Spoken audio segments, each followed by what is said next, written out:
Welcome back to Cooking with Furion. Today we're going to be making something very special. It's an old family recipe.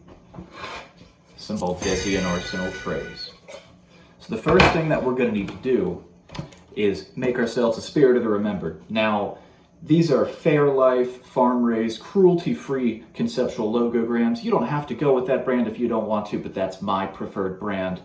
Now, because we are making a Spirit of the Remembered, unlike most dishes, this is something that you actually are not just allowed, but you really should sample before you show up to the party. So go ahead, let's crack ourselves open some conceptuals and have a taste of that Spirit of the Remembered. Ugh! What's wrong with... Oh, take a look.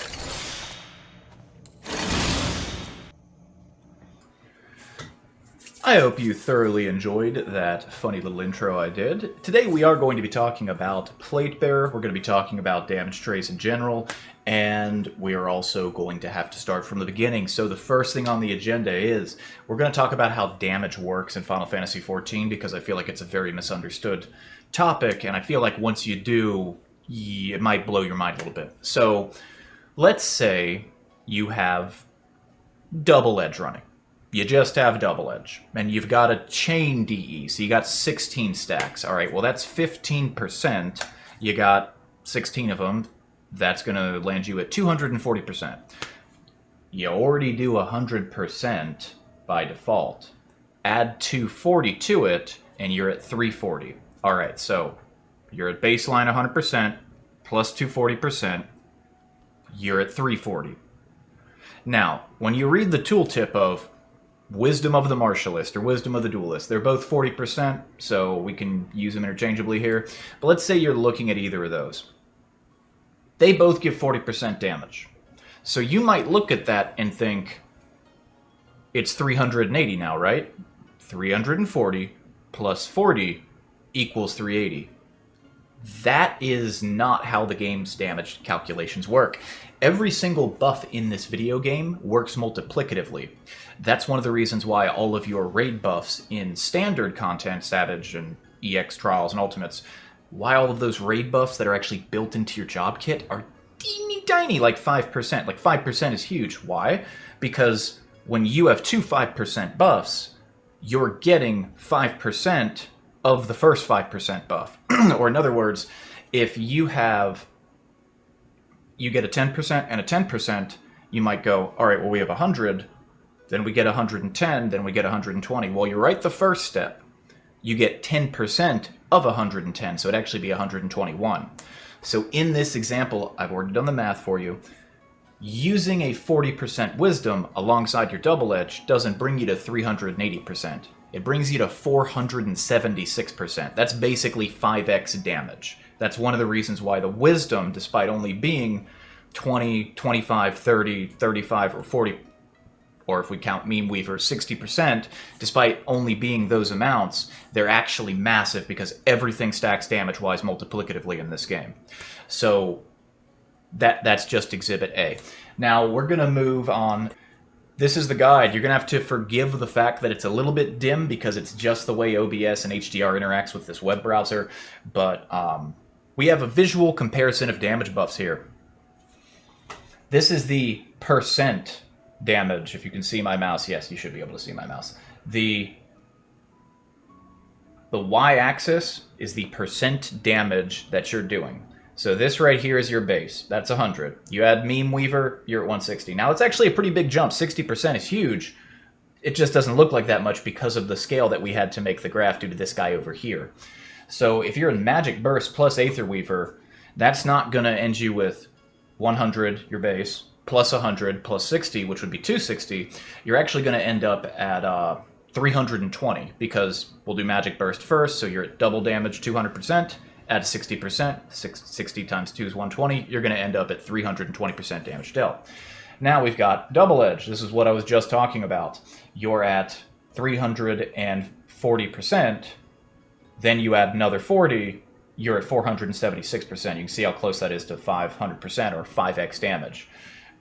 So if you combine Double Edge, Martialist, and Focus, you end up all the way over here. If you're in DE plus Focus, and you don't have Martialist up, when you hit the boss, you are missing out on this much damage. And that's not like a little bit. It's not even a little bit relative to the damage you're doing. It is like if we're just going to use like a Fell Cleave, like an inner-released Fell Cleave. All right, well, when you hit it with DE and Focus, you're going to do the equivalent of 19 inner-released Fell Cleaves at once. If you did that and then dropped into a Martialist tray and hit him with all 3 buffs, now you're doing the equivalent of, I believe it's 27.6 inner-released Fell Cleaves on your first swing. So just wanted to give a little bit of background, because if you look at Skirmisher gives you 20% damage. That doesn't really sound like that much, but all of these things, all of the damage buffs in this game stack in the best possible way. So next thing that we're going to talk about is Platebearer. Why is Platebearer bad? And why is it a little bit more prevalent than it's been in the past? I'm going to start with that, actually. So the reason why Platebearer is more prevalent in BA than it's ever been is because it's more prevalent in Open World Eureka than it's ever been.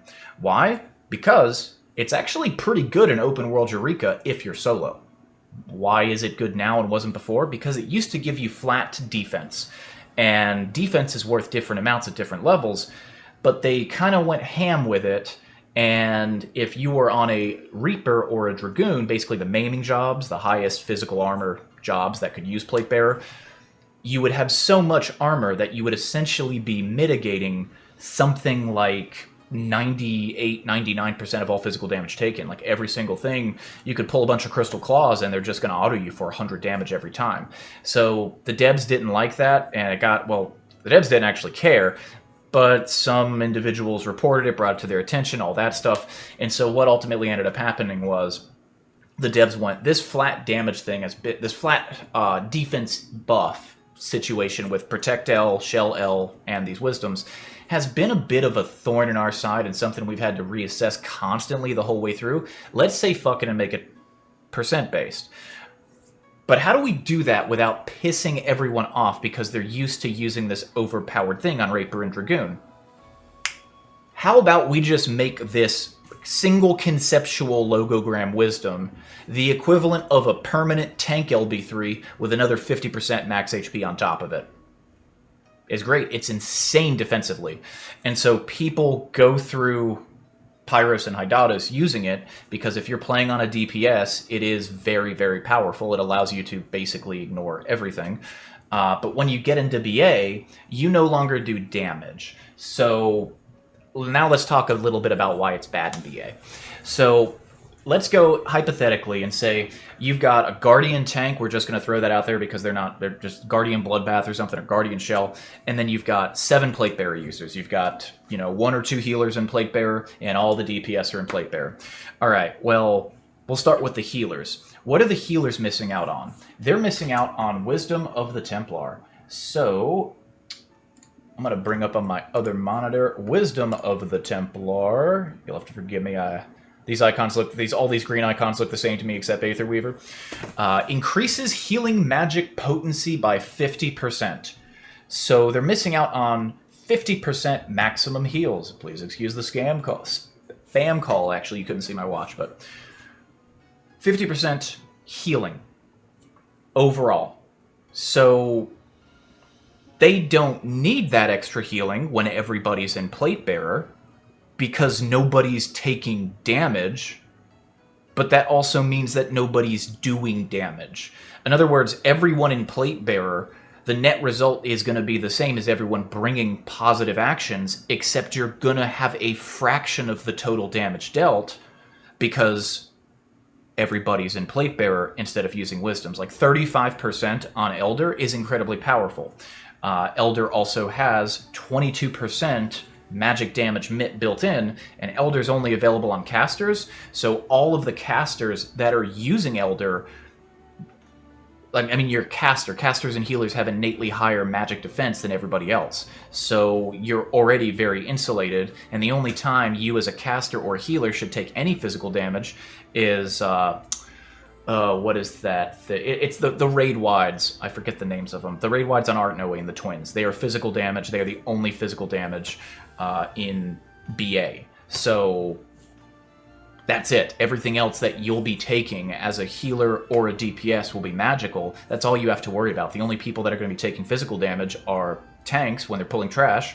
And once you kill Absolute Virtue, the only physical damage left, I think the Strix might do physical autos, I don't know. But Ozma is 100%, like 100% magic damage. There is nothing to worry about there. It's literally just shell. You don't have to worry about protect.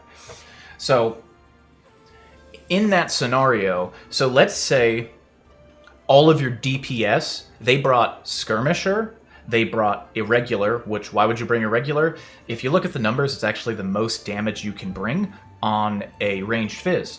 And it used to be very dangerous. But the thing is, when they changed all of the defense buff things in Eureka to be flat mitigate, flat reductions in damage taken, instead of related to your defense stat, they didn't change Wisdom of the Irregular. So it only takes away 60% of your defense stat, your magic defense stat, which is only like 20-ish percent. So it's not very much, and you get 22 from Shell. Basically, Shell used to be a situation where, all right, well, this might compensate for a third of what you're going to lose with using Irregular. Now it compensates for basically double what Irregular is going to take away from you. In other words, Irregular just doesn't punish you anymore, so you can use it on ranged Fizz. If I went into BA with a Kirin Zosode on a fresh character that was playing range Fizz, I wouldn't be worried about using Irregular. As long as my healers were relatively competent, there's nothing that's just going to come out and accidentally one-tap me as long as I have Shell up. So this scam's going to go back to voicemail. So anyway, the point being is, if you've got those DPS players, they're in Irregular, which is going to make you take more damage. Not a heck of a lot more, but still more damage. You've got melees that are in Duelist. 10% more max HP built into that. The way that all of the max HP buff scales, also multiplicative. So you're getting 10% of the 10% when you're combining something like Duelist and Spirit of the Remembered. So imagine that you've got that scenario. Those supports, well, not the support, those DPS need healing.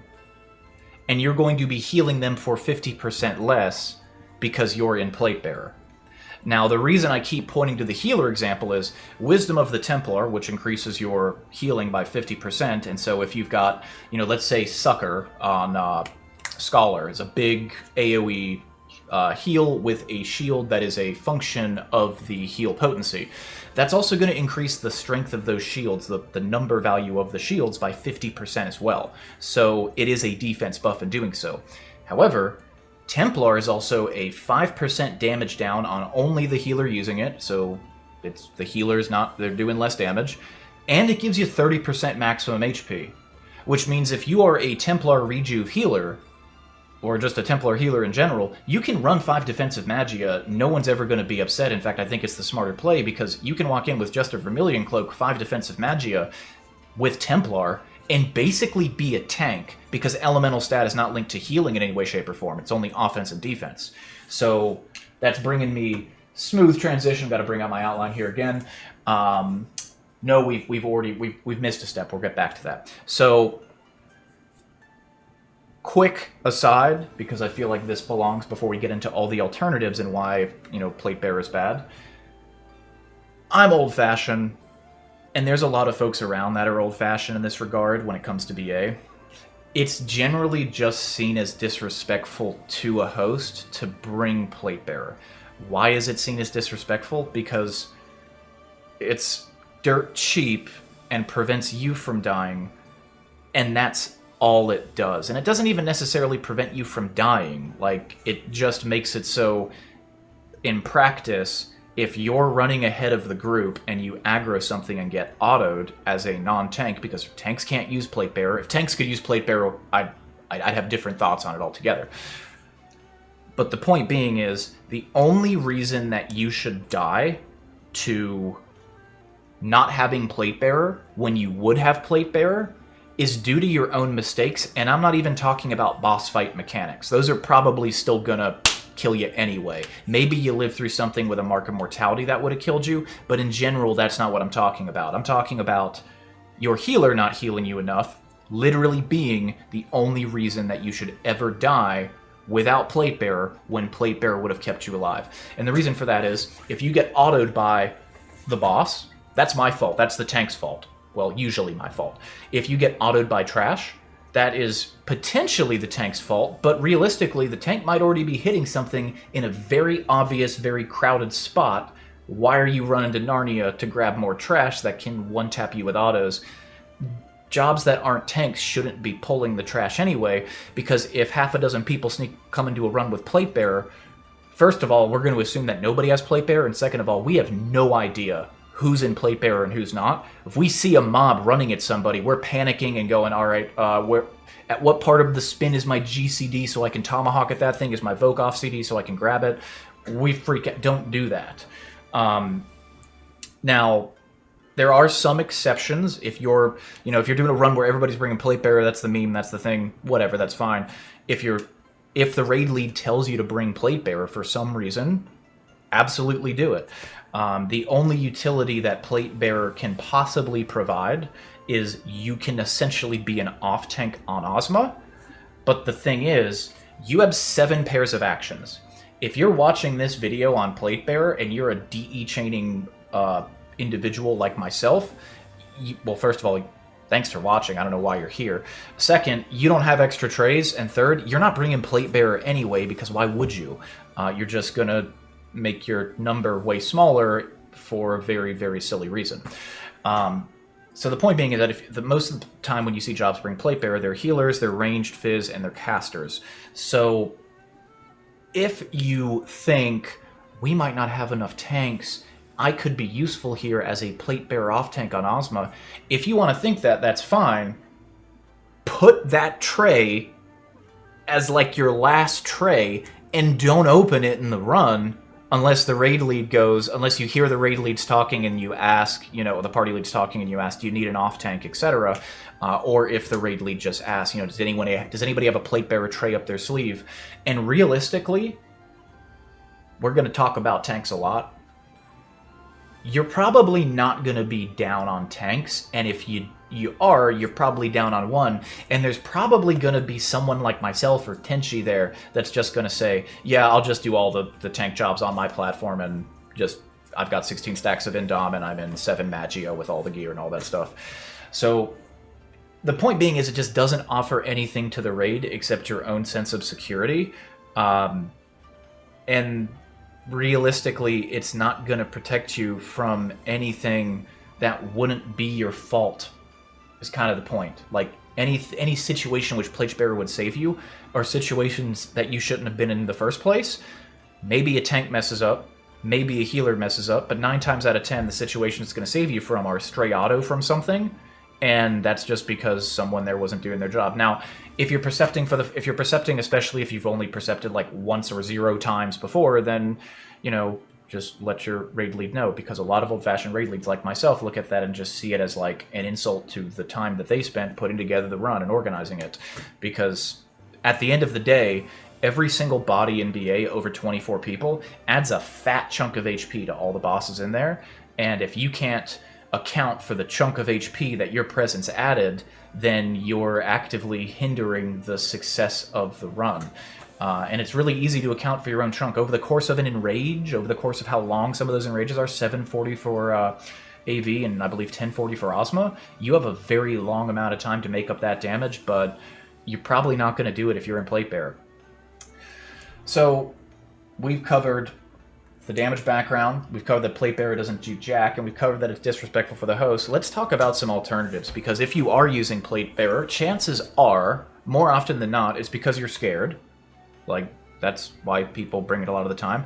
Because if you're a veteran that's percepting, and maybe you're not a veteran at percepting or something, then like, yeah, you know what you're doing, you have a decent reason. And personally, as a host, I'm not going to yell if my perceptor has on Platebearer while they're percepting. If you're still in Platebearer, even if it's with the perception tray, after AV is pulled, I am not pleased with this situation. So, alternatives. I talked a little bit about the Templar thing. if you want to play ranged Fizz, you can just bring Skirmisher. You can also bring Fiend Hunter, but again, it's a 25%... what Fiend Hunter is it's ranged Fizz exclusive, 25% more damage, and a 25% chance to dodge attacks. That can't protect you from magic, so it's completely useless mitt on AV and Ozma. It can... I think you can maybe dodge the raid wides on the twins, but who cares? It's the twins.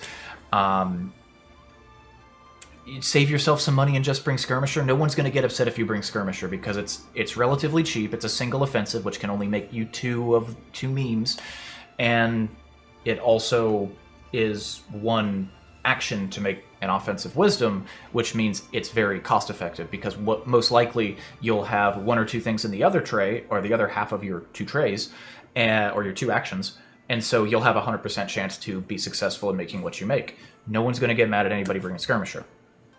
20% is a lot. If I could find a place to get another 20% on my Monk's Tornado Kick, I would be running up and down I'd be running all over the place trying to find that 20%. It's huge.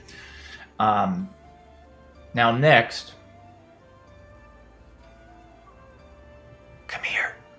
Come here. I got a secret. Let's go over here. Just you and me. There's this like cheat in the game where if you play a melee DPS, and even some other times other DPS, you might find this enjoyable. I used to play Dragoon for years and I was an absolute clown. But you can equip this thing called the Warrior Jobstone and absolutely fuck. And to be honest, you can do it. It's not as good on the other tanks, but you can do it on pretty much all of them.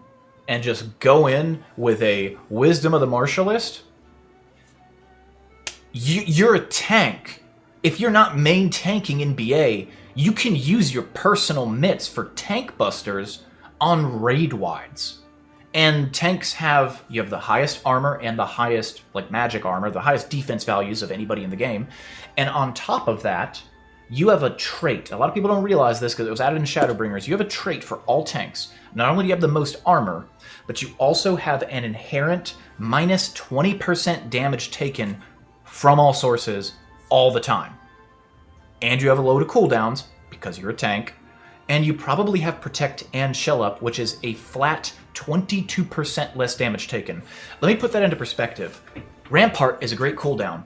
Everybody that's ever played a tank in this game for more than 5 minutes knows what the ability Rampart does. It is a 20-second, I believe 90-second cooldown, 20-second duration, 20% mitigation. Protect and Shell are 22%, and they last for a half hour. You're just gonna have them. You're tanky. You'll be fine. And the thing is, I don't care how good you are at playing a DPS, if you go in on a tank, even if it's just like Martialist Bloodbath, because you really are, you don't want to use any double edge, or you're afraid to even soft DE for whatever reason, if you go in and you do that, you're gonna be fine. It's hard to kill you, really. And you will do way more damage than a Platebearer DPS. Also, your rotation is easy because they understand that us tank players aren't the brightest crayons in the box that we're eating from. So just bring the free... It's also one, just like Platebearer, it matches. It's a 40% damage buff. So, tanks, good. Also... Well, let me rewind before we leave tanks. Now, here's the reason why a lot of people don't want to bring that tank in. They're afraid they might be asked to do something. That is a reasonable and understandable fear. So here's what you do. You make one tray. That's either your choice of Indom or Guardian. Guardian's cheaper to make. Indom is more powerful. Even without the HP stacks, Indom's going to be more powerful. Make that plus a Shell L. And if you are asked to off-tank on Ozma, you open that tray, you put Shell on yourself and anybody that needs it, and then you pop all your cooldowns and eat 2 orbs, maybe 1 phase, maybe 2 phases, but that's it. That's all you have to do. You're not going to be asked to main tank anything else. In fact, you might get yelled at somebody like me for having your stance on trash, because you might be in Martialist, and I might be in 16 stacks of Indom, but if we both have our stance on, you've got a 40% damage buff. You're probably going to grab things from me accidentally, and I don't want that. The people that are like me that are running around with 16 stacks of Indom, we want the enemies to hit us. We didn't go to the trouble of spending the money and the time to get those 16 Indom stacks just to like look at them. They're great for mitigating DE though. So tank, easy mode. Healer, easy mode. DPS. We've talked about range fizz. You're going to be the squishiest one in there because your wisdom doesn't give you as powerful of an inherent defense buff, because it's just a 25% chance to not take physical damage. Though I will say, when you are spamming Eagle Eye Shot and Absolute Virtue turns around and swings at you once and misses, you really like that 25%. And then you Eagle Eye him one more time and he turns around and puts you down for good. You didn't miss that time. But anyway, we're going to get to the last role now, the casters. If you're playing caster in BA, what are you doing in Platebearer? Wisdom of the Elder. We're going to bring this up here. Where are we? Wisdom of the Elder. Now, this is an out-of-date tooltip, so we're going to fill in the blanks. Increases magic damage dealt by 35% and magic defense by 1,000 while decreasing spell MP cost. It no longer gives you 1,000 magic defense. It gives you 22% reduced magic damage taken from all sources. And it stacks with shell. It stacks with shell. I repeat, it stacks with shell. You are basically, when it comes to magic damage, you are halfway to being a Platebearer user right there. And you have reduced mana cost, so if you're playing a job like Black Mage, your burst phase is longer, or is the same length when you're in Magic Burst. It's just better. Casters, you get handed a free solution, because again, you shouldn't be concerned with physical damage, because if you're taking physical damage after the twins, and you are not a tank, either you're doing something really wrong, or you've got some tanks doing something really wrong. Somebody is making a mistake. But the point being is, the reason why a healer can come in 5 defensive and Wisdom of the Templar and do virtually no damage, because they're in 5 defensive and they've got a 5% damage down from Templar, and they've got 30% more maximum HP from that Wisdom on top of the 50% healing. They just sit there like a tank and just explode heals and shields and stuff all over the arena. And because they're doing that, you don't need to be in Platebearer. If everyone in the party is bringing a wisdom that isn't called Platebearer or Breathtaker, you're gonna have a good time. If everyone there is in Platebearer, you're gonna have the same time, you're just gonna be there for a lot fucking longer. So, if you made it this far, thank you so much for watching. This is my thoughts on Platebearer, and don't bring it into the Baldesion Arsenal. Though it's fine. I mean, it's great in Open World Eureka. It really is. It allows you to do a lot of stuff just brain off, because you can just pull everything in the neighborhood, and you can do it on jobs that are like healers and casters, instead of always being a melee or a tank using Double Edge and Bloodbath or whatever to mitigate. It's fine in Open World Eureka. I'm never going to give people shit for it. In fact, I tell new players in Open World Eureka that are soloing to get it all the time if I see somebody that clearly has never opened up a Logos action in Pyros. But it doesn't have any place in the Baldesion Arsenal. Thank you, and have a lovely rest of your day.